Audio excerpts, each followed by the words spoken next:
അപരന്മാർ അറിയാം. ഓരോ നിയമസഭാ തെരഞ്ഞെടുപ്പിലും വലിയ വെല്ലുവിളിയാണ്, അല്ലെങ്കിൽ ഓരോ തെരഞ്ഞെടുപ്പിലും വെല്ലുവിളിയാണ് സ്ഥാനാർത്ഥികളെ സംബന്ധിച്ചിടത്തോളം ഈ അപരന്മാർ.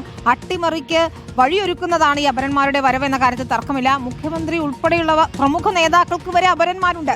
ബേപ്പൂരിലെ UDF സ്വതന്ത്ര സ്ഥാനാർത്ഥി PV അൻവറിനാണ് കേട്ടോ കൂടുതൽ അപരന്മാർ. KK ശൈലജയ്ക്കും KPCC അധ്യക്ഷൻ Sunny ജോസഫിനും 2 അപരന്മാർ വീതമുണ്ട്. VS Shivakumar, PK Sasi, VK Prashant, AK Ashraf തുടങ്ങിയവർക്കും അപരന്മാരുണ്ട്. Sunisha അയ്യലൂരാണ് ചേരുന്നത്. സുനിഷ, നമ്മളൊരു സിനിമയിലെ സീൻ വരെ ഓർക്കുന്നുണ്ട്. അപരനാവാൻ വേണ്ടി മാത്രം ഒരാൾ എന്ന മട്ടിലൊക്കെ കാര്യങ്ങളുണ്ട്.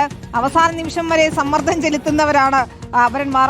അവരുടെ കാലൊക്കെ പിടിച്ച് പലപ്പോഴും സ്ഥാനാർത്ഥിത്വത്തിൽ നിന്ന് പിൻവലിക്കാറുണ്ട്. ഈ ടൈറ്റ് ഫൈറ്റ് നടക്കുന്ന മണ്ഡലങ്ങളിൽ ഈ അപരന്മാർ എപ്പോഴും ഒരു തലവേദനയുമാണ്. ഇത്തവണ കുറേയധികം അപരന്മാരുണ്ടോ? പ്രമുഖർക്കൊക്കെയും മുഖ്യമന്ത്രിക്ക് വരെയും അപരനുണ്ട് എന്നാണ് മനസ്സിലാക്കുന്നത്. സുനിഷ.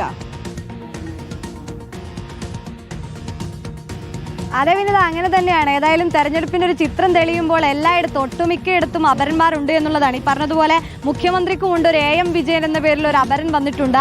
പ്രധാനമായും ഈ പറഞ്ഞതുപോലെ ടൈറ്റ് മത്സരം നടക്കുന്ന ഇടങ്ങളിൽ അപരന്മാരെത്തുമ്പോൾ അത് വലിയൊരു തലവേദനയാകും. നേരത്തെ തന്നെ ഈ അപരന്മാരെല്ലാം വോട്ട് പിടിച്ച ചരിത്രവും കേരളത്തെ സംബന്ധിച്ചിടത്തോളം ഉണ്ട് എന്നുള്ളതാണ്. അതിലിപ്പോൾ നമുക്ക് ഓരോ മണ്ഡലങ്ങളായി നോക്കുമ്പോൾ തന്നെ മഞ്ചേശ്വരത്ത് നോക്കിയാൽ AK അഷ്റഫാണ് UDFന്റെ സ്ഥാനാർത്ഥി. പക്ഷേ AK അഷ്റഫിന് ഈ അപരന്മാരായിട്ടുള്ളത് 3 പേരാണ്.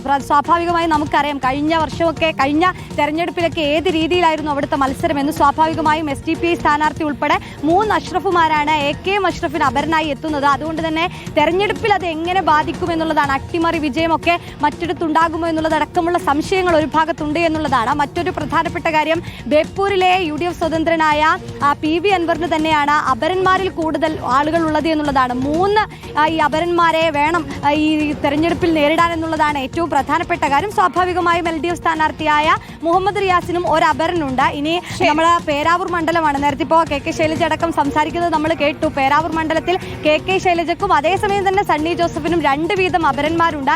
ഇനി ഒറ്റപ്പാലത്തെ PK ശശിയുടെ കേസ് നോക്കുകയാണെങ്കിൽ PK ശശി എന്ന പേരിൽ തന്നെയാണ് അപരനുള്ളത്. അങ്ങനെ അരുവിക്കര മണ്ഡലത്തിലെ LDF സ്ഥാനാർത്ഥിക്കും UDF സ്ഥാനാർത്ഥിക്കും അപരനുണ്ട്. വട്ടിയൂർക്കാവ് നോക്കുകയാണെങ്കിൽ VK പ്രശാന്തിന് K പ്രശാന്ത് എന്ന പേരിലാണ് അപരൻ. അങ്ങനെ ഓരോ മണ്ഡലങ്ങളിലും ഓരോരുത്തർക്കും അപരന്മാരൊക്കെ തലവേദനയാവുകയാണ് അവസാന നിമിഷവും. ഏതായാലും പത്രിക പിൻവലിക്കാനുള്ള സമയം മറ്റന്നാളാണ്. അതിനു മുൻപ് ഈ അപരന്മാരിൽ ആരൊക്കെ പത്രിക പിൻവലിക്കുമെന്ന് കാത്തിരുന്ന് കാണാം. നമുക്ക് ഈ അപരന്മാർ സൃഷ്ടിക്കുന്ന തലവേദന ചില്ലറയല്ല എന്ന് സ്ഥാനാർത്ഥികളും പറയുന്നുണ്ട്. പക്ഷേ ചിഹ്നം നോക്കി വോട്ട് ചെയ്യുന്നവരെ സംബന്ധിച്ചിടത്തോളം പേരെന്തായാലും ആ ചിഹ്നത്തിനാണ് വോട്ട്. നമുക്ക് തിരിച്ചെത്തണം ഇടവേള.